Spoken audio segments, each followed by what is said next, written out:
And so it begins, New York Comic Con 2021. It's back. I hope everyone involved, everyone attending has a fantastic time. Be safe out there, of course. But first off, I just want to say that I am very happy for all Naruto fans out there. Your wait is finally over, hopefully anyway. I know there are a ton of collectors who have been waiting and waiting on Tamashii to finally show the Naruto series much needed love. So here's hoping for a good year for all you collectors in 2022. So I don't want to spend too much time faffing around with the intro. So let's jump straight into it because there is a ton to talk about. Some very interesting reveals and of course a lot of speculation on where the line could be headed. First up, let's get the boring stuff out of the way. No, I'm just joking. None of this is boring, but I will save the best for last. With the new Dragon Ball Super movie happening in 2022, Toei Animation debuted its second trailer at the event, or I guess you could say it's the first full trailer, with a lot more scenes from the movie. If you haven't seen the trailer, I'm sure you can find it floating around on YouTube, but we do get to see some of the upcoming characters in action, and it does look like Tamashii will be getting in on that action, showcasing two of those original characters in S.H.Figuarts form. We still don't know too much about these two new characters except their names, which can be seen displayed with the figures themselves, and they are Gamma 1 and Gamma 2. The designs are completely new and don't really look like any other characters we've seen in the past. We're still not too sure exactly what role they'll play in the movie, but it does appear by the red ribbon patches they have on their arms. Yes, red ribbon is back, baby! There really isn't too much I can talk about the figures just on the images alone, but hopefully we get some more information on them, maybe some of their abilities in the days to come, which could mean additional accessories. Personally, not the most exciting reveals out of the bunch, but again, we don't know too much about the movie right now, but I am always down for unique characters, which always means unique new sculpts. And moving on, so is Piccolo the New Goku? It took 12 years to finally get an updated Piccolo, but within less than a year, we get another version of Piccolo that at first glance doesn't appear to be much different to the most recent 2.0. However, on closer inspection, I would say 90% of the figure is a completely brand new sculpt. From a new head sculpt, and I'm assuming new faceplates as well, a brand new torso that cuts deeper to Piccolo's abdominal area. You can even see a hint of his abs, just a slight bit of red paint in the middle. The arms aren't just a repaint either, which are completely resculpted. It's much more noticeable on the forearms, as the yellow areas, which are pink on the 2.0, are sculpted in the inside of his forearms, whereas Piccolo 2.0 has those details on the sides of his arms. I hope that kind of makes sense. As for the crotch, this is the only area that appears to be reused, but the legs from the thighs to the lower halves are also new, baggier than the more tapered look of Piccolo 2.0's pants. The ankles and yes, the rounded off shoes at the toes are sculpted to match the new animation artwork, and the color palette, surprisingly, is also more aligned with how Piccolo was colored in the manga. Yes, Piccolo here is based off how he will appear in the movie, but there are some elements I feel that are borrowed from, of course, the manga, and how Piccolo looks later on in the Z series, in the Dragon Ball Z series, with bigger, baggier pants and a deeper V cut in the gi. Tamashii has displayed Piccolo as he usually appears when he gets serious, losing his hat and cape, so I'm wondering if we will actually get those accessories included with this release. Some collectors have voiced that they won't be picking this one up due to already having the 2.0, which really only came out less than a year ago, and I can totally understand that. However, for me, I think it's going to be fun to mix and match parts to get that perfect looking or almost perfect looking Piccolo for my shelf. Vegeta and Goku are next, with both figures kind of doing the complete opposite to one another. Both figures again are based on the new movie, with Vegeta using the Super Saiyan Blue heads from the Broly movie Super Saiyan Blue Vegeta figure, just repainted black. So I think they are saving this little beauty for something later down the track. However, Vegeta does come with a brand spanking new body that might be a 2.0 of the Margin Vegeta look. The shirt isn't as tight-fitting as some of you have kindly mentioned.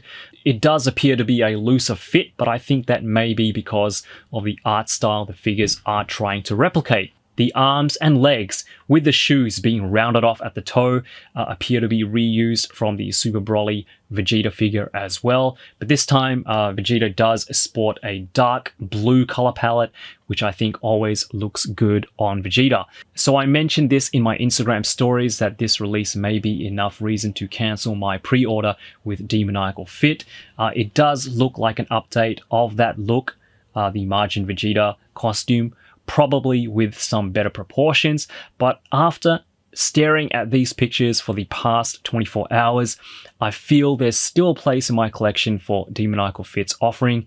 The bonus heads, including the eating/holding breath head, as well as the darker blue Demoniacal Fit are using with their release, I think is enough for me to warrant a purchase. The arms on the original Margin Vegeta also had sculpted in veins, which made Vegeta look a little more jacked up, a little more in battle. So I'll be keeping my pre-order with Demoniacal Fit and happily waiting for pre-orders to drop with this new, more I guess, neutral looking Vegeta as well.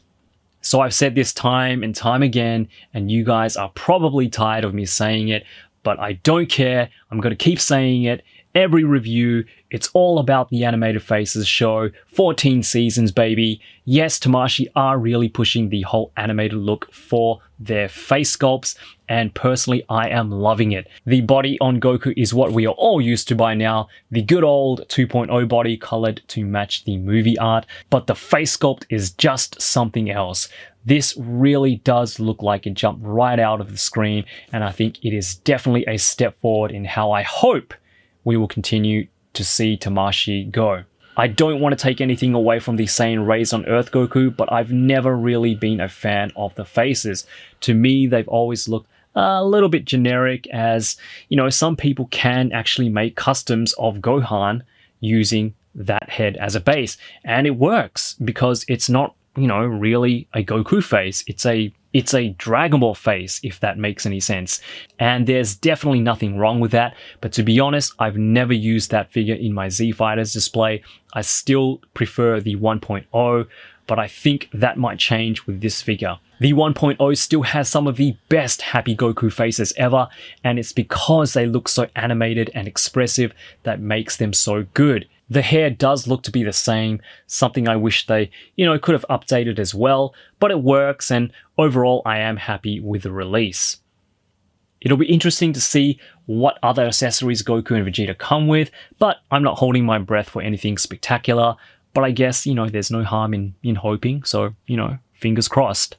So I said I'd save the best for last, and you really can't get better than this. Imperfect Cell in all his green speckled glory. And though I'm sure these pictures don't do him quite the justice he deserves, I'm sure we'll be getting better lit, more detailed official pictures in the coming days. Again, like the two new movie characters, I'm sure there is much more to the figure, including accessories that they haven't shown to us just yet.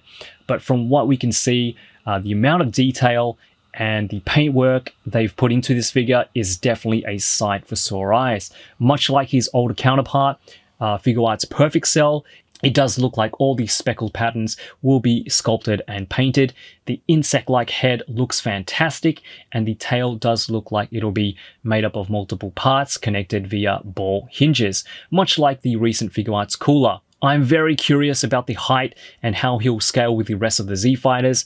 Unfortunately, Tamashii has poor old Imperfect Cell out there on his lonesome self, so we can't really tell how tall he will actually stand. Hopefully, he'll be at least taller than Nappa. I'd like him to be, about Cooler's height. And as for accessories, he has to come with an extra tail attachment that allows you to absorb 17. And this may be putting it out there a bit, but I would love to see a shriveled Piccolo arm as well. On display is also a Cell Cocoon shell, which could possibly come with this figure, but until we get an official solicitation, again, your guess is as good as mine. With all these Cell Saga related figures coming out, I think 2022 will be the year of Cell. Or at least, you know, half of it anyway. We still have those fantastic Wave 2 Frieza / Namek Saga figures coming up as well, so I guess we'll just have to wait and see. I know Imperfect and Semi-Imperfect Cell are high on people's want lists, so I am really pleased to see these characters come to figure fruition. There is a rumor floating around that we may in fact be getting a new Future Trunks 2.0, makes sense, and with 2021 Tamashii Nation's online event coming in November, I think it may very well be a possibility. I mean, Tamashii have even hinted at a new reveal in their display, using a cutout of a figure literally saying new reveal next month. And that's where I'm going to end this video, because I could go on and on about the recent reveals and of course Dragon Ball Super Hero.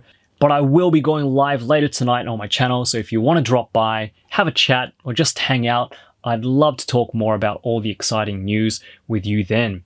6 p.m. Central Time, Saturday evening or Sunday morning, wherever you are in the world. But yeah, alright guys, I'm heading out, but I will see you real soon, hopefully tonight. Take good care of yourselves, and as always, yoroshiku.